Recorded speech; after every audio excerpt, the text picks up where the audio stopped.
how y'all doing? My name is Brittany and let's talk about books. So today I'm filming a very exciting video. This is my very first tip video on my channel and it's a NaNoWriMo tips video. So NaNoWriMo is coming up in November and I know it's only the beginning of September, but I like to prepare for NaNoWriMo a little early just to make sure that I am completely ready to write the 50,000 words. So I know that NaNoWriMo can be quite difficult and I really enjoy watching tip videos and I really enjoy doing NaNoWriMo and I am a huge fan of NaNoWriMo. I've participated in a few different NaNoWriMos. So I've participated in July Camp NaNoWriMo of 2015, November NaNoWriMo of 2015, April Camp NaNoWriMo of 2016, and July Camp NaNoWriMo of 2016, although I'm not using any of the writing that I did that month. Very mad at myself. Anyways, I've participated in all of those NaNoWriMos. I tried in 2014, but I only got like a week in and I just gave up, so I don't even count that year. But fully participated and committed those 4 months. So, I have officially won, I've won 2 of those NaNoWriMos. I only have 1 certificate because I forgot to print out the other one, and I think I'm just not going to, because it looks exactly the same.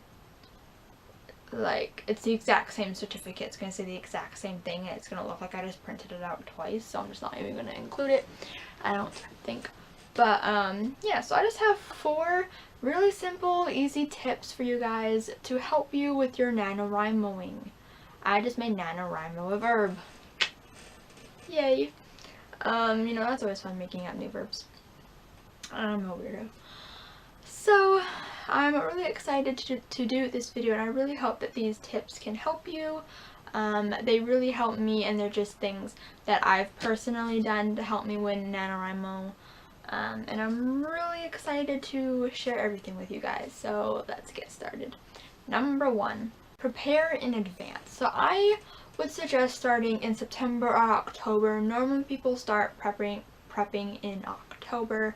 I am kind of doing a mix of September and October because I'm currently trying to finish up my novel and I want to start writing a new novel for November, so I kind of am plotting a novel and still trying to finish a novel at the same time. I'm a busy bee. So I suggest that in this prep time you figure out what story that you are planning on writing.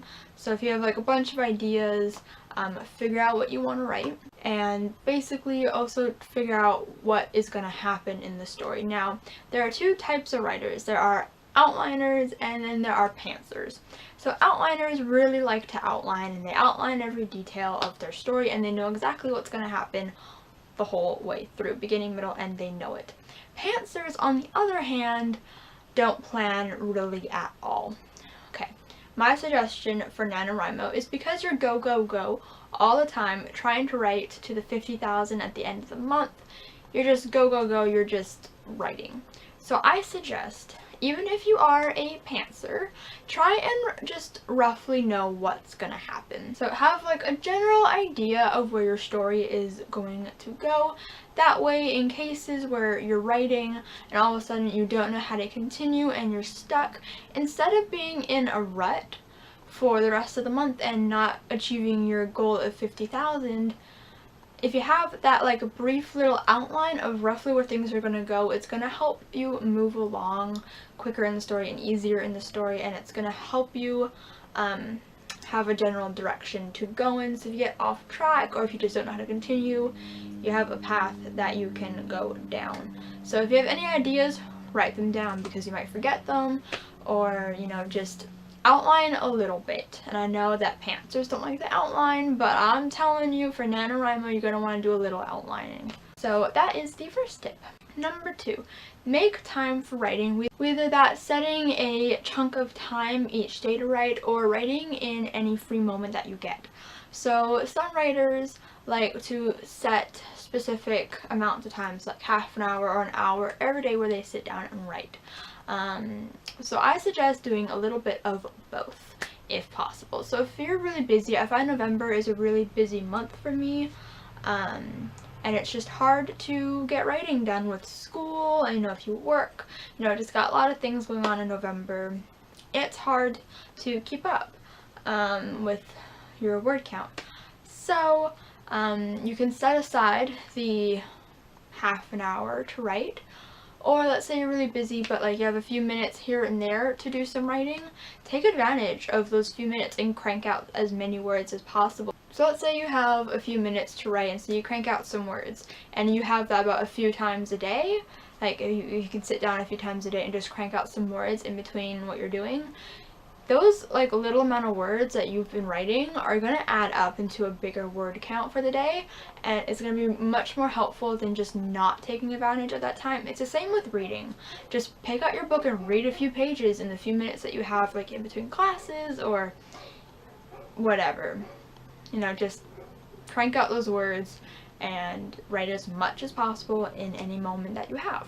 So to do that, you can either carry around your laptop with you, which I find kind of tedious and annoying, unless you have like a MacBook Air that is like light as a feather, but I don't have a normal laptop. Like it's sitting right here, and this thing is quite heavy to carry around with me, and it's not that easy. So I suggest that if you don't want to carry around your laptop with you, or if it's not easy to carry around, then carry around a notebook or write it in your phone. Laptop if you want to, if you can. Phone and all the different apps on your phone. And also a journal, like a little notebook that you can carry around. I carry around a little notebook with me all the time, or paper or whatever, and a pen. Because sometimes I prefer to physically write things down. And this semester actually at school I have a free block at the end of the day, and so I can go home early, but also I have an after school class every day, or practically every day except Fridays and sometimes like Mondays and stuff. Like, there's some days where we don't do it, but every day there's an after school class. And so that D block, like that last block of the day, I can go home for a little bit and come back, or I can just chill at school, so I'm not doing a lot of walking, and I can just stay in the library and I can get some writing done. So that means I can bring my laptop with me, or I can bring a notebook. I think I'm going to bring a notebook with me for that, and work on that.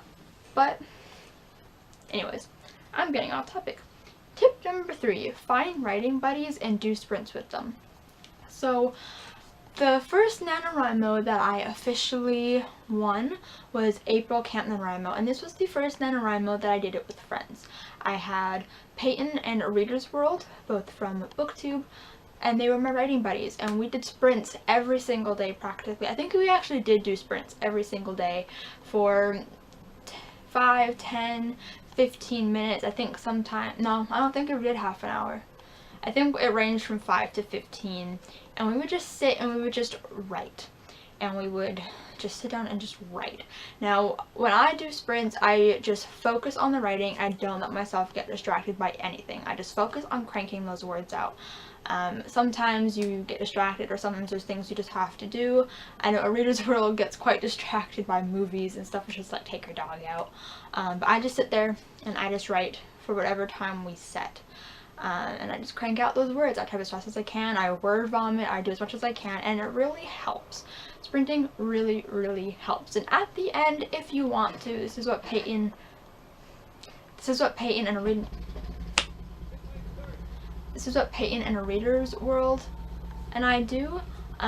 We will sprint for however long we want to, and then at the very end we will share snippets from what we wrote. It can either be from what we had just written during that sprint, which is what I do, or if you don't have anything to share, you can go back further and just share something that your friends haven't seen. And it's just really helpful because you get feedback and it makes you feel really good. And also, seeing your friends' word counts from the sprints really motivate you. Also, just talking about writing with your friends I find really motivates me. I love just talking about writing with Peyton and Reader's World and my in real life friends. And I also love watching writing videos as well to get me motivated. Just hearing people talk about writing really makes me want to write, and I don't know if you guys are the same, but that's just how I am. And so just get some writing buddies. They're lots and lots of fun, and trust me, you're gonna have some fun with it. Number 4, this is the last tip for you guys for NaNoWriMo. I'm sure there are many more. If you guys have any tips for NaNoWriMo that I did not mention, leave them down in the comments down below, because they could help me and they could also help anybody else who just happens to be reading the comments. But number 4 is have fun with it. Sounds simple. So don't make it all about the word counts. So there are the daily word goals that you have to meet in order to meet the 50,000 words at the end of the month. Just don't make it all about the word counts. Just write as much as you can. The whole point of NaNoWriMo is to get you writing. So really, at the end of the day, the word count doesn't really matter. It's just something to motivate you. And those big goals like that don't motivate people. It motivates me. I want to get to that goal, so I try my darn hardest to get to that goal. And I get upset if I don't. But also, if you don't reach that goal, don't get too upset. But just have fun with NaNoWriMo. It's meant to be fun. It's meant to just get you writing and get you in the habit of writing a lot, and like get you writing every single day. So just make sure you have fun with it. Don't let NaNoWriMo turn into this huge, like, stressful thing for you, because it's no fun when it's like that. Just have as much fun as you can, and just don't get too stressed out. If you don't make the word goal by the end of the month, it's not that big of a deal. If you fall behind, it's not that big of a deal. Honestly, just have fun and just write, because that's the whole point of it. That's my opinion. I just thought of an extra tip. I'm going to make this a bonus tip. So the bonus tip is, if you have a day where you're not really doing anything, where you just have a free day, where either it's a weekend or just a day off from school, or just a free day, give yourself a huge goal. I like to do 5K days, and I've done a 5K day twice now. I did once during April NaNoWriMo, and I did one last weekend. And having that goal really helps me. And I'm just like, I'm gonna wake up, I'm gonna start writing, and I'm gonna get that 5K to push me. Basically, what is pushing me to write right now is I just want to finish this novel, and so I'm trying to crank out all these big words. Plus, I knew that I was going to be busy, and so I'm like, I'm just going to get as many words out as I can before I get too busy to be able to do it. So basically, I'm just saying, set aside a day where you know you're going to be free and just do a 5K day. It doesn't have to be 5K. Some people do 10K, but if those are too big for you, you can do a 2K day or a 3K day or a 4K day. Just do a goal that is bigger than the normal daily goal. And not only is it a lot of fun to just try and push yourself like that, but it also really helps in the word goal, especially, you know, if you can get ahead. Another bonus tip, I suppose, is get ahead early. What I like to do is straight midnight, when it turns to when it turns to the first of the month, I will wait till midnight and I will crank out as many words as I can. And this is actually what helped me in April NaNoWriMo to win, was I got ahead on the very first day at midnight, and I got ahead, and then I wrote more later on that day when I came home from school. So I wrote a lot that day, and that got me ahead. So doing a 5K day or starting early, like, you know, waking up early or whatever to get your words out really helps. And if you get ahead, then it's okay if you slack off a bit. If you're having a bad day, if you're having a busy day, you can slack off and you're not going to fall behind. Basically what I'm saying. I don't know. I should have added those tips into the actual video, but they're bonus tips, so it's all good in the hood. So I hope you guys enjoyed this video, and I hope these tips helped you. They definitely help me, so I hope they help you too, because that's the whole point of a tip video, is to help people. So thank you guys for watching. Give this video a thumbs up if you enjoyed it. Comment down below, like I said earlier, if you have any NaNoWriMo tips that have helped you in the past, because I'm sure that they will help me, and I'm sure they'll help people in the comments below as well. And subscribe if you want to see more videos from me. I'll see you guys next time. Bye!